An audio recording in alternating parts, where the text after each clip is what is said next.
All right, we're going to start with some questions again. Let's think back to our favorite teachers.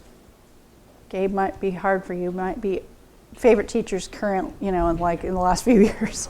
But there might be some favorite teachers like way, way, way back. So, and then we're going to talk about what made them your favorite.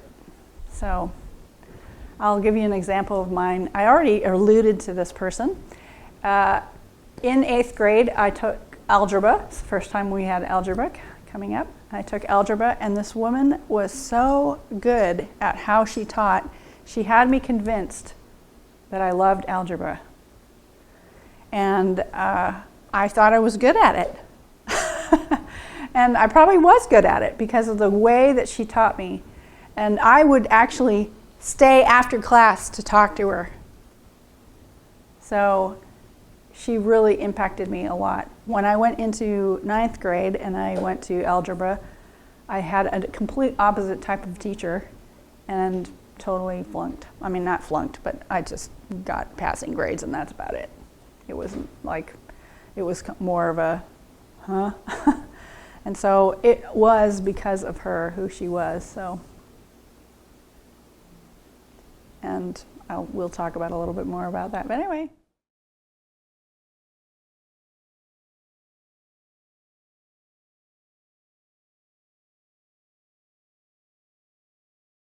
So common denominators are basically that I think what I'm hearing as you're going through is that I heard that the teachers that kind of connected with you were the ones that you received a lot from.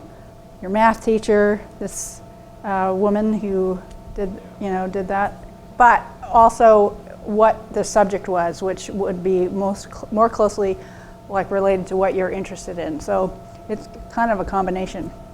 So, but today I wanted to focus on the relationship aspect of it. There's a quote from this book, Teaching to Change Lives. You probably should read this as a teaching book. It's fairly easy read, which is great. But it's got some jewels in there.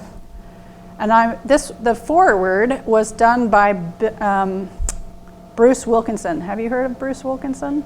So he wrote a book, 7 Laws of the Learner. I highly recommend that one as well. It just is a bigger and fatter book. It's basically a teaching book that he wrote. Titus Project uses it as a textbook. 7 Laws of the Learner. It can be the way that he writes it is repeating, and so a lot of people get really irritated with that.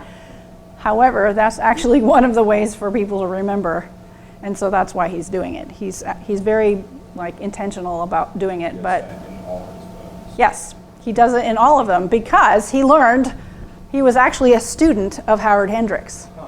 So Howard Hendricks was a teacher in Dallas Seminary, Theological Seminary in Dallas, obviously, Texas, and he had Bruce Wilkinson basically write the foreword in this book. And I'm just going to read some parts of it that I feel kind of reiterate what you have just been saying about teachers as well. So this is on page 9. But I'm not reading the whole thing. I'm just going to read part of this because I thought it was so interesting. Within evangelical educational circles, the very name of Howard Hendricks means Christian education. Not only has Dr. Hendricks been in the forefront of the modern Christian education movement, but he is a forceful and dynamic Bible teacher whose messages result in changed lives. But more than that, for me personally, he's a great friend and a challenging mentor. Our relationship began when I was a student in seminary, and I was captured by the dynamic learning experiences in his classes. Frankly, I majored in Howard Hendricks.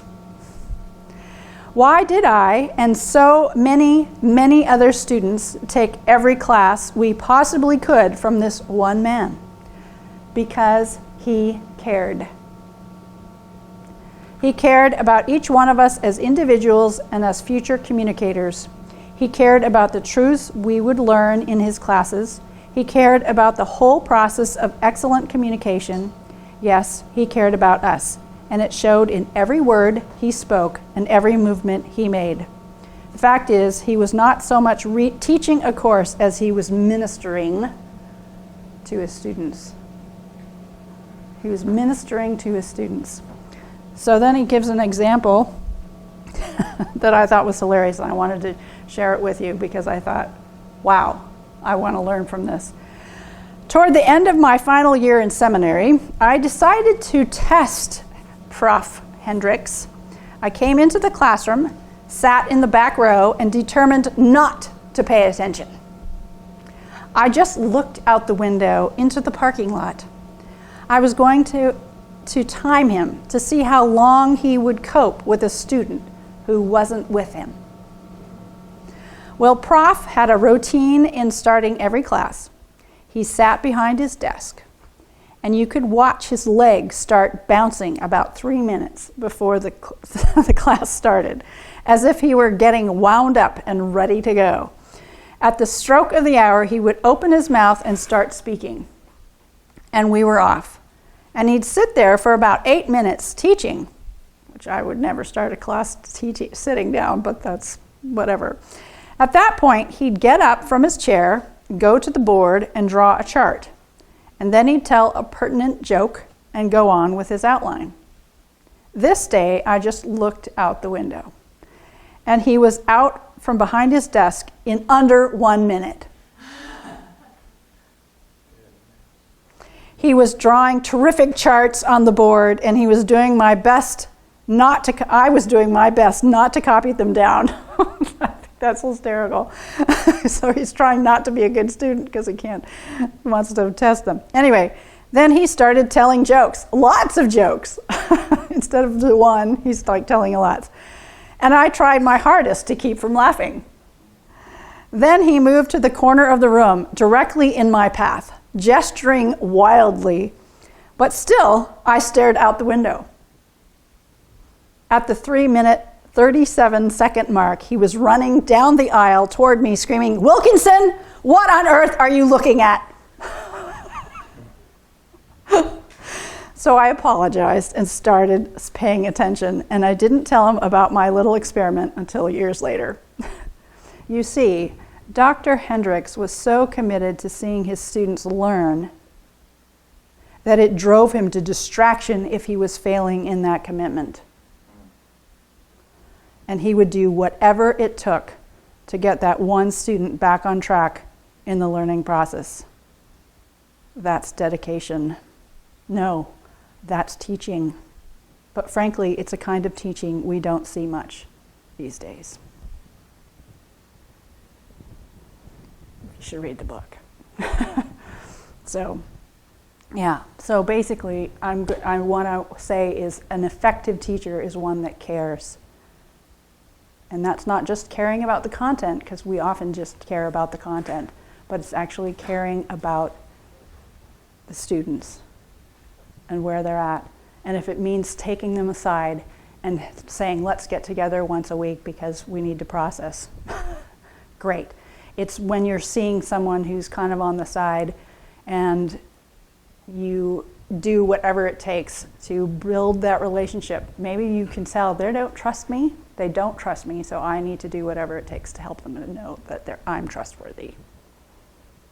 Okay? And sometimes that's just asking how they're doing.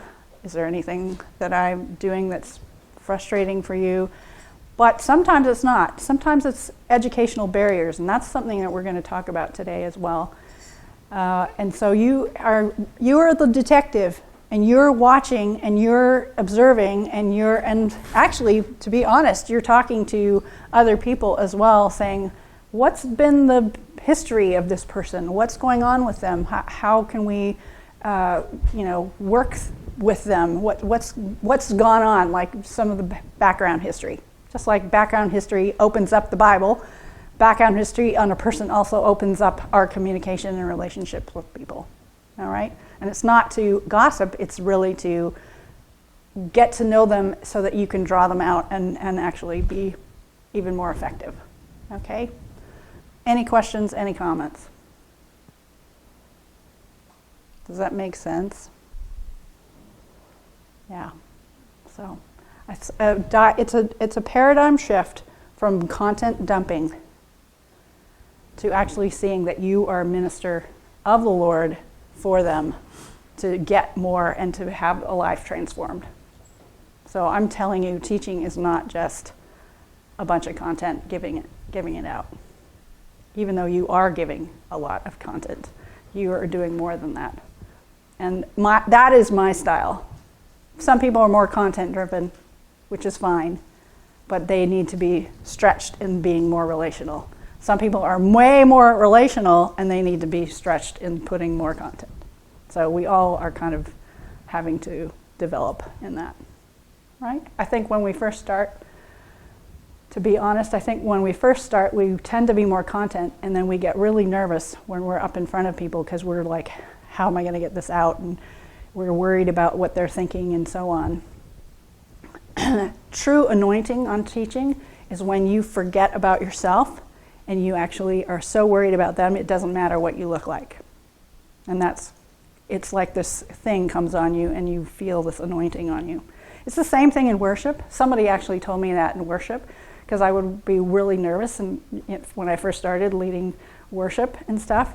And it was like, oh my gosh, I'm so scared, and they're looking at me, and I'm going to go, sharp, and I'm going to play a key wrong, and whatever, you just have all these things going on. How am I going to do that rhythm, and blah, blah, blah. And then a friend of mine who was another musician said to me, the anointing comes when you don't care about, it's like you're so worked up for them to meet the Lord. It's like it again stops you looking at yourself. And it kind of, it's like you relax because you're like, okay, God, what do you want to do? So it's the same type of thing. It's actually very similar.